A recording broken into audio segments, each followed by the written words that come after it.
Hai Bun, Assalamualaikum warahmatullahi wabarakatuh. Malam ini aku mau bikin cemilan dulu ya. Soalnya Dede Prana itu pengen makan kue bolu katanya. Jadi tadi siang itu Cece bikin kue bolu dari Oreo gitu ya Bunda ya. Dan rasanya itu enak banget. Dan sekarang Dede Prana ketagihan. Tapi kali ini aku bikin yang gak pakai Oreo. Aku bikin yang simpel-simpel aja yang bahan-bahannya ada di rumah. Nah ini tuh pakai 2 butir telur, kemudian gula pasir 6 sendok makan dan kasih sedikit garam, kemudian dikocok sampai mengembang. Nah, dikocoknya sampai berat dan putih mengembang seperti ini ya Bun. Aku yakinlah Bunda di rumah juga sudah pada tahu semuanya. Lanjut, ini aku mau cairkan 3 sendok margarin ya. Aku rebus seperti ini aja, direbus ya, dipanaskan pokoknya mah sampai meleleh. Setelah itu aku siapkan 10 sendok makan tepung terigu, kemudian aku ayak seperti ini, tujuannya supaya nggak bergerindil ya Bunda. 10 sendok makan itu setara dengan 100 gram, jadi per sendoknya itu sama dengan 10 gram ya, kira-kira seperti itulah. Kemudian aku kasih susu bubuk 2 sendok makan, ini aku pakai susu Dede Prana. Dan karena ayang-ayangku itu pengen makan yang coklat, jadi aku kasih susu coklat, susu bubuk coklat ya Bunda ya. Kemudian disaring-saring seperti ini supaya tidak ada yang bergerindil. Kemudian aku aduk-aduk sampai tercampur rata. Nah setelah itu aku masukin mentega yang tadi udah dicairkan. Ditunggu dulu sampai dingin ya Bunda. Dan kemudian diaduk-aduk lagi sampai tercampur rata. Setelah itu aku tambahkan setengah sendok teh baking powder supaya mengembang lah. Bakingnya juga aku ayak ya Bunda supaya tidak bergerindil. Nah kemudian aku aduk-aduk lagi sampai tercampur rata.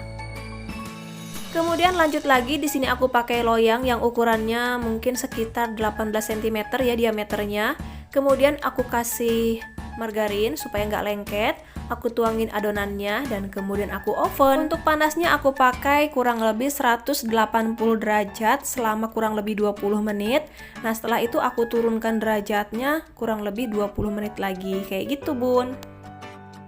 Nah sambil nungguin kuenya mateng, ini aku mau beberes dulu ya Bunda ya. Jadi habis bikin kue itu ternyata mejaku berantakan banget. Ya emang kayak gitu Bun, kalau lagi bikin konten jadi kan pengen kelihatan itu estetik gitu ya, seperti yang di konten-konten menu masakan pada umumnya. Walaupun pada akhirnya banyak banget cucian piring. Nah ini aku juga simpan-simpan blender aku, karena tadi siang itu Cece habis bikin kue Oreo gitu ya Bunda ya, di blender dulu, tapi memang rasanya enak banget.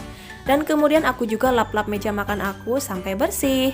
Ini tuh udah malam Bun, sekitar jam 7, dan langsung saja aku beres-beres sekalian ya, supaya besok pagi pas aku bangun tidur itu mataku fresh, kepalaku juga fresh. Nah di sebelah sini juga berantakan banget karena tadi itu sebenarnya aku habis bikin sayur brokoli gitu ya Bun buat Dede Prana, karena dia itu suka banget sama yang namanya sayur brekele.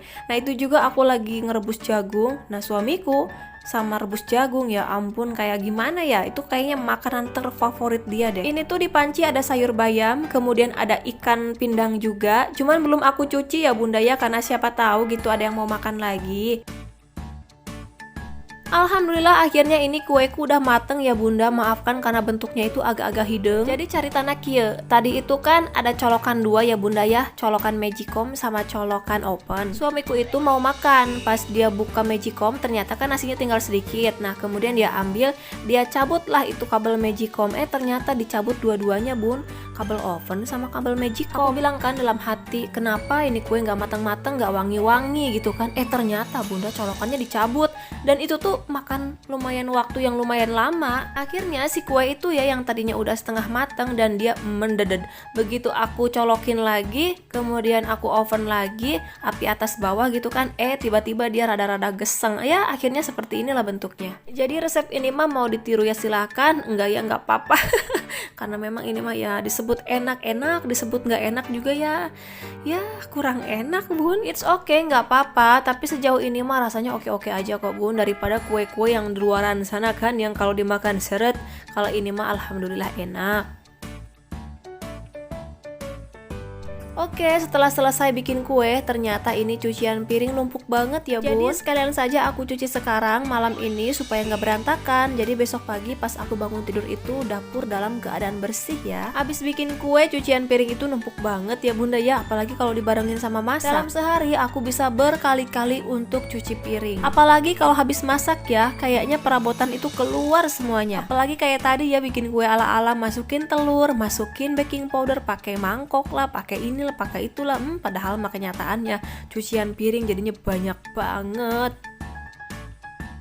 Oh ya bun, aku mau sedikit cerita ya. Kemarin itu ada yang komen katanya minta diceritain gimana waktu pertama kali nyapih Dede Prana. Ini agak sedikit berbeda dari isi konten ya bunda, tapi nggak apa-apa lah. Kita ngisi saja isi suara ya, supaya tidak bosan aja, supaya tidak boring. Jadi Dede Prana itu sebenarnya telat untuk disapi. Seharusnya kan maksimal 2 tahun ya bun, tapi waktu itu Dede Prana sekitar 2 tahun 3 bulan. Dari ketiga anakku, Dede Prana adalah anak yang paling susah disapi. Aku nyapihnya itu sampai 4 kali, yang 3 gagal dan yang satu lagi alhamdulillah berhasil. Oke, aku ceritakan dari yang pertama ya bun. Yang pertama itu aku sapi pada usia 2 tahun. Baru dapat 2 malam, ternyata dia sakit. Panas banget, mana rewel karena disapi, rewel karena sakit. Aku berobat sampai 4 kali. Yang pertama itu ke bidan, yang kedua ke dokter umum, dan yang ketiga ke dokter anak, dan yang keempat dirawat di klinik. Jadi posisinya waktu itu dia sakit, pas malam keduanya langsung aku kasih ASI lagi bun, soalnya aku nggak tega banget. Kemudian yang kedua itu aku kasih Brata Wali, aku kasih juga lipstick kan. Pertama-tama iya dia nggak mau gitu kan. Tapi pas udah malam dia itu nenen. Pas nenen dirasa pahit kan. Kemudian dia bilang mami cuci gitu kan. Mami cuci, nangis-nangis, ngamuk-ngamuk, ya udah deh nggak jadi lagi. Yang ketiganya juga sama, aku kasih Brata Wali, aku kasih lipstick, tapi tetap dengan jawaban dia ayo cuci gitu loh. Dan pada akhirnya aku sapi dia di usia sekitar kurang lebih 2 tahun 4 bulanan gitulah bun. Pada saat itu dia udah mulai kenal sama mainan beko-bekoan. Jadi mengalihkannya itu aku beli mainan gitu loh. Ayo kita beli beko yuk, kita beli mainan yuk, kita beli truk yuk. Akhirnya dia mau, terus dia anteng main beko, main mobil, terus lupa. Tapi tetep bun pas malam ya dia tuh minta nenen. Terus aku kasih kan, dan aku kasih Brata Wali yang banyak banget. Dia bilang kok pahit sih sampai muntah bun. Dan pas kejadian dia muntah, dia bilang dia nggak mau nenen lagi.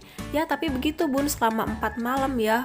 Kalau aku tidurin dia harus selalu deong-eong pakai samping. Dan waktu itu juga aku nggak biasakan dia untuk ngedot, karena aku pikir jangan sampai dilepas ASI tapi malah ngedot gitu kan. Tetap aja bun, nanti ujung-ujungnya repot-repot lagi karena tengah malam harus bikin susu dot. Tapi kan memang Dede Prana mah dari bayi juga nggak terlalu suka sama yang susu dot. Mungkin karena aku nyanding setiap hari, setiap menit, setiap detik ya bunda. Jadi nyapi Dede Prana itu ya ampun susah banget bun. Sampai aturannya jam 3 malam, jam 3 subuh itu ya kita naik mobil bunda. Karena apa? Karena Dede Prana di rumah rewelnya minta ampun. Sampai pernah kejadian waktu kita nyapi itu ya, dia tidur 1/4 malam di mobil karena setiap diangkat pasti dia nangis. Kira-kira seperti itu ya bun ceritanya. Tetap semangat untuk bunda-bunda yang lagi nyapi. Terima kasih sudah ngikutin channel aku dan bye-bye. Assalamualaikum warahmatullahi wabarakatuh. Semoga menginspirasi. Bye. I love you.